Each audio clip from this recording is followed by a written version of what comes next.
தொழில்நுட்ப கோளாறு காரணமாக இஸ்ரோவின் PSLV C61 ராக்கெட் திட்டம் தோல்வியடைந்தது. விவசாயம், கடல் வளம், வெள்ளம் கண்காணிப்பு, கடலோர பாதுகாப்பு தொடர்பான ஆய்வுகளுக்காக இஸ்ரோ தனது 101வது ராக்கெட் விண்ணில் செலுத்தும் என அறிவிக்கப்பட்டது. ஆந்திர மாநிலம் ஸ்ரீஹரிகோட்டாவில் உள்ள சதீஷ் தவான் விண்வெளி ஆய்வு மையத்தில் உள்ள முதலாவது ராக்கெட் ஏவுதளத்திலிருந்து PSLV C61 என்ற ராக்கெட் இன்று காலை 5:59 மணிக்கு வெற்றிகரமாக விண்ணில் பாய்ந்தது.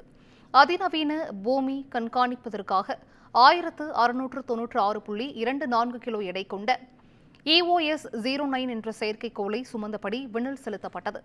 திட்டமிட்ட இலக்கில் செயற்கைக்கோளை ராக்கெட் நிலைநிறுத்த சென்று கொண்டிருந்த நிலையில் ராக்கெட்டின் முதல் 2 அடுக்குகள் வெற்றிகரமாக பிரிந்த நிலையில் 3வது அடுக்கு பிரியவில்லை. தொடர்ந்து செய்தியாளர்களை சந்தித்த இஸ்ரோ தலைவர் நாராயணன் 3வது அடுக்கு பிரிந்த போது தொழில்நுட்ப கோளாறு ஏற்பட்டதாக கூறினார்.